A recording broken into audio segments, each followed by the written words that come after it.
کر دیا جاتا ہے۔ رسول اللہ صلی اللہ علیہ وسلم کے سامنے دودھ کا پیالہ، شراب کا پیالہ اور شہد کا پیالہ پیش کیا جاتا ہے۔ اللہ کے نبی علیہ السلام دودھ کا پیالہ لیتے ہیں اور اسے پی لیتے ہیں۔ جبرائیل علیہ السلام فرماتے ہیں کہ یہ اللہ کا شکر ہے، آپ نے فطرت کو قبول کیا، آپ کی پوری امت فطرت پر ہے اور آپ بھی فطرت پر ہیں۔ یہاں رسول اللہ صلی اللہ علیہ وسلم پر 50 نمازیں فرض کی جاتی ہیں۔ رسول اللہ صلی اللہ علیہ وسلم واپس آتے ہیں، حضرت موسیٰ علیہ السلام کے پاس سے گزر ہوتا ہے۔ موسیٰ علیہ السلام پوچھتے ہیں کیا ملا، معراج کا تحفہ کیا ہے؟ آپ فرماتے ہیں نمازیں فرض ہوئی ہیں 50 نمازیں۔ موسیٰ علیہ السلام فرماتے ہیں اے اللہ کے نبی، مجھے بنی اسرائیل کا تجربہ ہے، آپ سے پہلی امت کی طرف میں بھیجا گیا، یہ اتنی نمازیں نہیں پڑھ سکیں گے، جائیے اللہ سے درخواست کیجئے اللہ ان نمازوں میں تخفیف کر دے۔ رسول اللہ صلی اللہ علیہ وسلم واپس جاتے ہیں، نمازیں 40 ہو جاتی ہیں، پھر آتے ہیں، پھر موسیٰ علیہ السلام پوچھتے ہیں کتنی رہ گئی، جواب دیا جاتا ہے اتنی نمازیں ہیں۔ وہ کہتے ہیں دوبارہ جائیے اللہ سے پھر درخواست کیجئے اللہ آپ کی نمازوں کو مزید کم کر دے، اس امت سے اتنی نمازیں نہیں پڑھی جائیں گی۔ اللہ کے نبی پھر جاتے ہیں، پھر واپس آتے ہیں، موسیٰ علیہ السلام پھر دوبارہ بھیجتے ہیں، اور اس طرح بار بار آنے جانے کے بعد رسول اللہ صلی اللہ علیہ وسلم آ کر بتاتے ہیں کہ 5 نمازیں رہ گئی ہیں، اللہ نے باقی نمازیں معاف کر دی۔ موسیٰ علیہ السلام فرماتے ہیں بنی اسرائیل کا مجھے تجربہ ہے، اس امت کے پاس میں جا کر دیکھ چکا ہوں، یہ نمازیں بھی مشکل ہیں، آپ جائیے اللہ سے درخواست کیجئے 5 میں سے بھی کمی کرے۔ رسول اللہ صلی اللہ علیہ وسلم فرماتے ہیں میں راضی ہو چکا ہوں، میں اس امر کو پسند کر چکا ہوں، اب میں واپس جاتے ہوئے شرم آتی ہے۔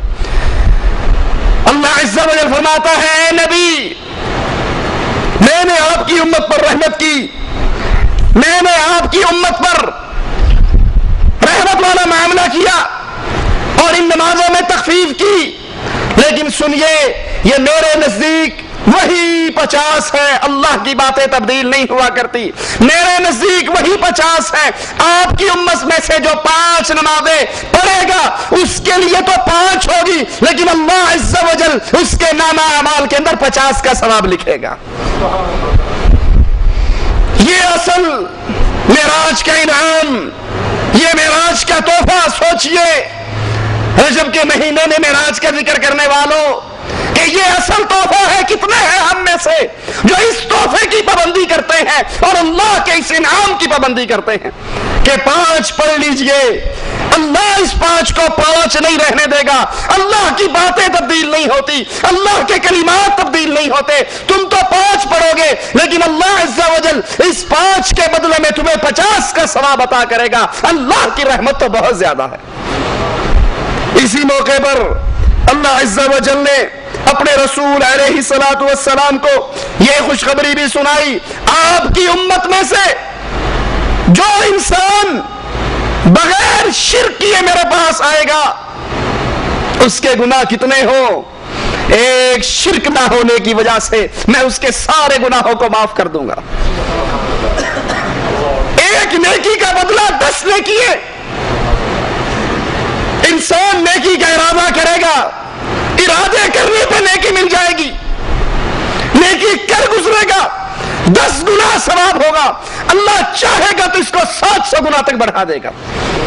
برائی کا ارادہ کرے گا، برائی کا ارادہ کرنے پر برائی نہیں لکھی جائے گی، برائی کا ارادہ کرے گا، برائی کے ارادے پر گناہ نہیں لکھا جائے گا، اور اگر یہ گناہ کر گزرے گا تب بھی صرف 1 لکھا جائے گا، 2 نہیں ہوں گے۔ لیکن نیکی کا ارادہ اس پہ ثواب، نیکی کر لے 10 گنا اور چاہے تو 700 گنا تک بڑھا دے۔ اور اسی موقع پر رسول اللہ صلی اللہ علیہ وسلم کو سورۃ بقرہ کی آخری 2 آیات کی خوشخبری دی گئی، یہ خزانہ اسی موقع پر اس کی خوشخبری دی۔